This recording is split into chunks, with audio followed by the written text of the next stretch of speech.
Leakage हो रहा फिर नौकाना था तुम लोग ऐसा लीक हुआ गन चेंज कर लेना तुम लोग అట్లా కారినప్పుడు మీకు గన్లు ఉన్నాయి కదా, చేంజ్ చేయొచ్చు కదా. లాస్ అవుతుందండి మీకు. ఏం చేస్తాం సార్, ఇలా తెలివి ఉంటాయి కదా సార్, చెప్పడానికి ఏం లేదు. ఇలా టైంకి జీతాలు ఒకటే కావాలి. గన్ మార్చుకోవాలి. आगे 5-10 ml एक ज़्यादा 5 ml ज़्यादा जा रहा. పేరు ఎండి రియాజ్ అహ్మద్ ఖాన్ అండి. నేను district legal metrology officer Vikarabad. నిన్న పేపర్లో కంప్లైంట్ వచ్చిందండి ఈనాడు అండ్ ఆంధ్రజ్యోతిలో. ఈ వికారాబాద్లోని పీపీటీ పంపు ఇక్కడ తక్కువ మెజర్మెంట్ చేస్తున్నారని కస్టమర్ వచ్చి కంప్లైంట్ చేయడం జరిగింది.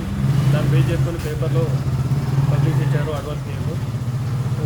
నిన్న జరిగిన ఇష్యూని చూసి ఇలా మార్నింగ్ ఎర్లీగా నేను ఫస్ట్ అవర్లో వచ్చి ఈ పంపులో 5 లీటర్ గ్రాస్ మెజర్ మా టెస్ట్ మెజర్ నుంచి మేము చెక్ చేయడం జరిగింది. ఇక్కడ 2 యూనిట్స్ ఉన్నాయి. ఒక్కొక్క యూనిట్ 4 నాజిల్స్ ఉన్నాయి. అయితే మేము చెక్ చేసినాము, ఎక్కడ కూడా మెజర్లో షార్ట్ పేమెంట్ రాలేదు.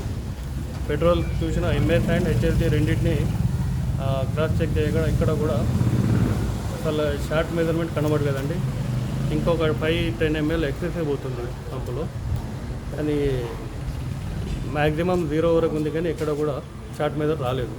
కానీ వీళ్ళు పేపర్లో కూడా మరి ఆ కస్టమర్ ఇలా రాంగ్ కంప్లైంట్ చేయడం జరిగింది తెలియదు. కానీ ఎక్కడైనా కూడా ఇట్లాంటి మనకు తేడా జరిగితే ఖచ్చితంగా మేము చర్య తీసుకొని కేసు రాయడం జరుగుతుంది. ఎక్కడ కూడా పంపులలో తేడా జరగకుండా కస్టమర్కి కరెక్ట్ చేయాలి. కానీ ఈ పంపులు అయితే మాకు ఇక్కడ ఏం వైలేషన్ కనబడలేదండి, అన్నీ పర్ఫెక్ట్గా ఉన్నాయి.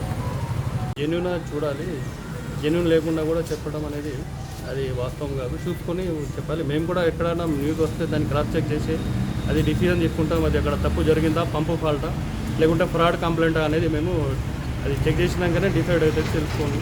అటువంటివి జరిగినప్పుడు చర్యలు క్యూ న్యూస్ ఛానల్లో పనిచేయటకు అనుభవం గల సీనియర్ వీడియో ఎడిటర్స్ కావాలను సంప్రదించవలసిన నెంబర్ 8688926084. qnewsads@gmail.com ను సంప్రదించండి. లైక్ చేయండి.